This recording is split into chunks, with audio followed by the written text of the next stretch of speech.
My name is Katina Collins, and today I'll be talking to you today about the Miwok Indians.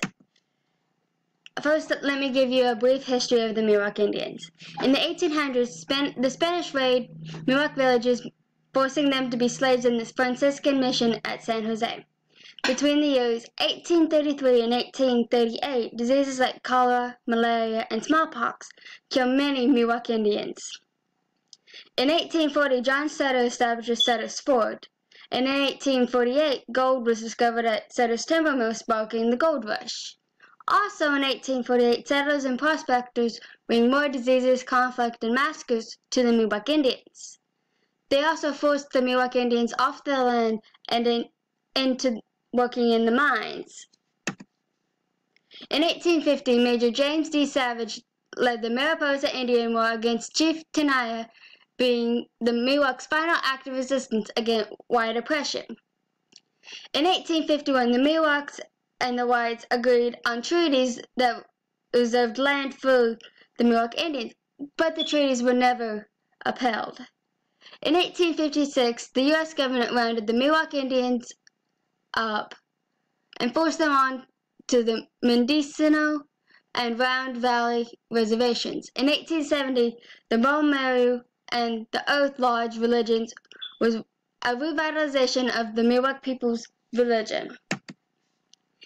In 1893, the Miwok Reservation, Jackson Rancheria, was established. In 1906, 18 of the treaties were rediscovered and over 54 rancheros were established. In 1910, the Tobone Rancheria was established, and in 1916, the Sheep Rancheria was established. In 1990, the Middletown Rancheria was established. This is a link to the creation of man, which is the creation story of the Miwok Indian. I'll give you a brief summary of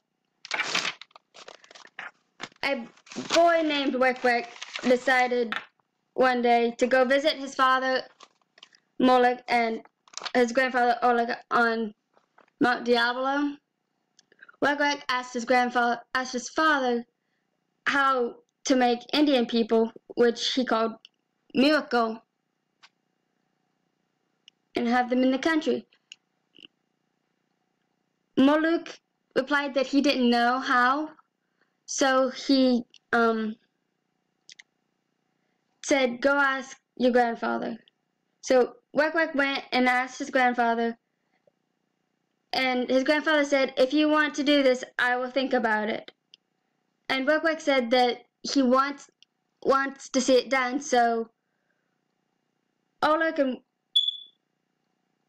said that he knows how, but he must catch 3 birds: Choo-choo, the turkey buzzard, Cock-coal, the raven, and Awache, the crow.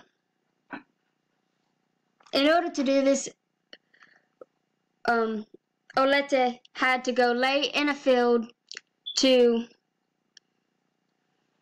trick the birds into thinking that he was dead. When Chocho saw Olete laying in the field, he thought he was dead and landed next to him. When Coco, the raven, and Awache, the crow, saw him, they landed next to him and began to eat as well.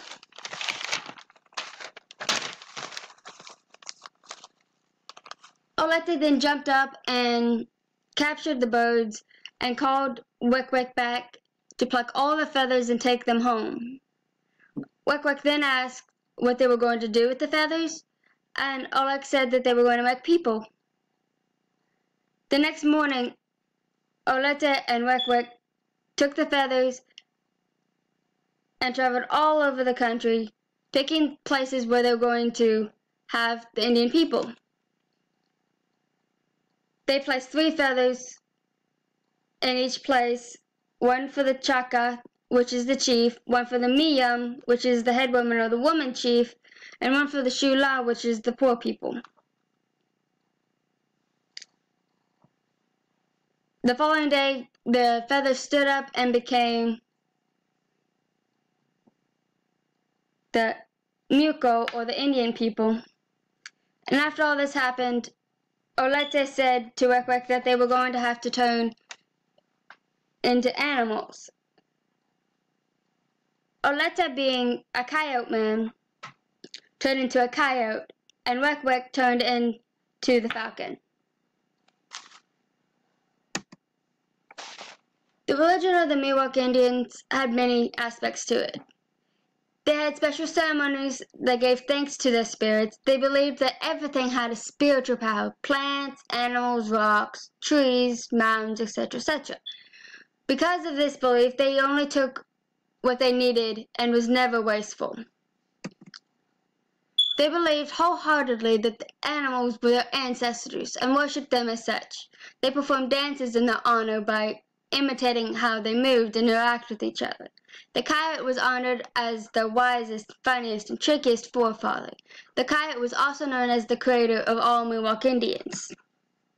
Ceremonial dances were very important to the Miwok.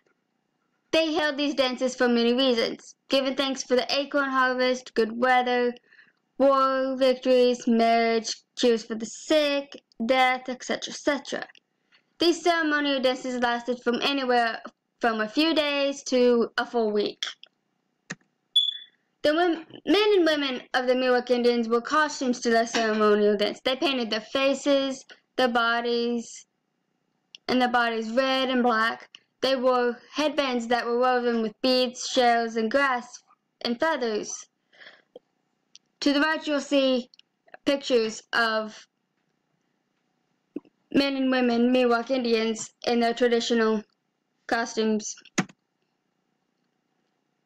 The most important person, other than the chief, was the shaman. The shaman was a spirit doctor that was believed to be able to speak to the gods. It was also believed that they had special powers for healing the sick, predicting the future, and making it rain.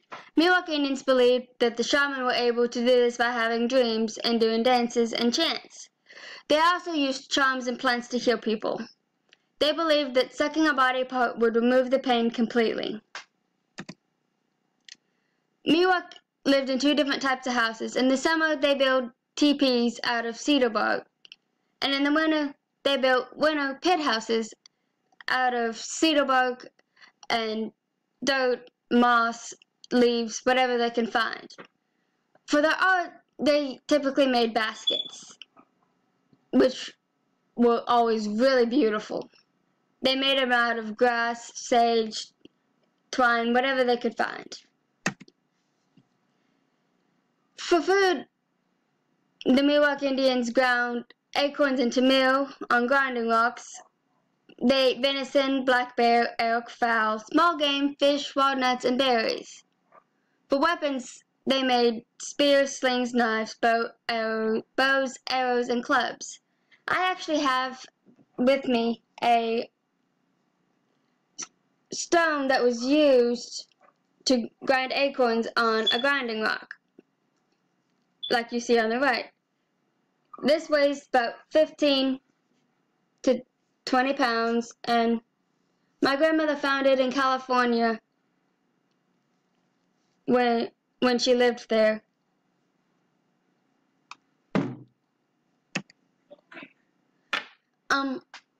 Men wore loincloths and no moccasins in the summer, but in the winter they wore fur robes, kilts, aprons, leggings, one-piece moccasins that wrapped around their legs and their calves in the winter.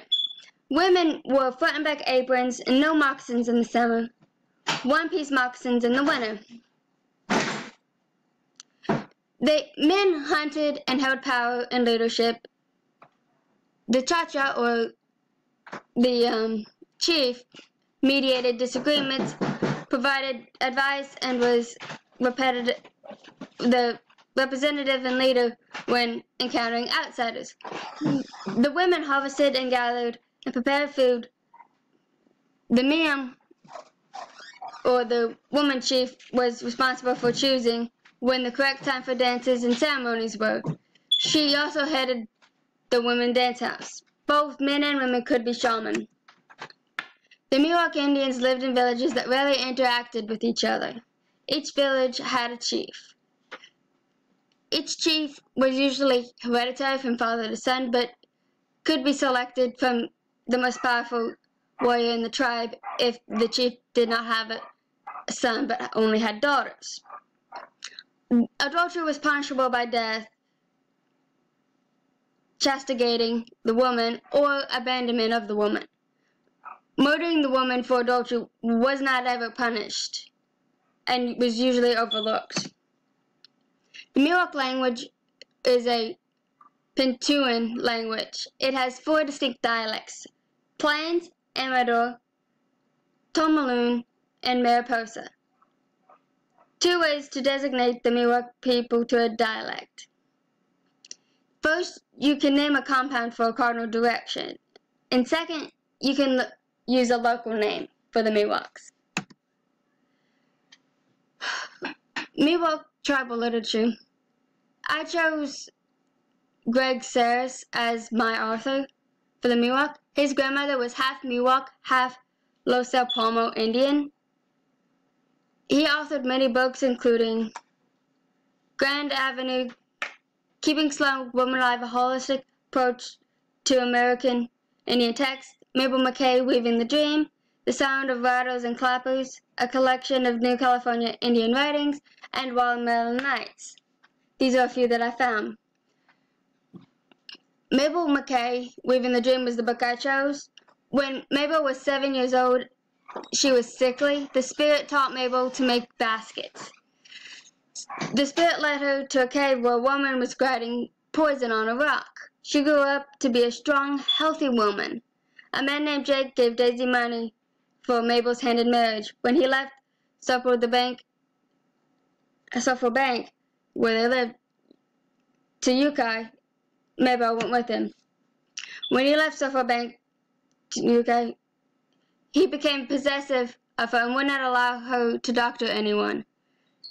She grew tired of it and left him. She met another man named Charlie, married him, and adopted her sister's son, Marshall. The spirit led her to have Charlie go to Essie Parish to help guide her in doctoring people. As Charlie aged, he worried about Maribel and Marshall. Maribel cried at the funeral, and 13-year-old Marshall comforted her. When he passed away, Maribel parted his hair and cleaned him up so that the mortician didn't have much to do. In 1975, when she was 65 years old, Maribel was known as world-renowned basket maker, traditional medicine woman, college speaker, and first head of the California Indian Heritage Commission. July 1979, Essie Parish passed away, ending the dream dances. Spirit told Maribel to retire from being a medicine woman. Maribel began to decline in health. May 31st, 1993, Maribel passed away. 4 days later, she was buried next to Essie Parish in the Casha Palmo Cemetery. Miwoks today still live in Central California. They live on reservations called rancheros. Most have forgotten the Miwok language, but some elders still speak it. They still have some ceremonies. They occasionally wear traditional dress to the ceremonies, but it's very rare. Both the Miwoks and my family cherish keeping some traditions. Both are willing to change some traditions. And these are my works cited.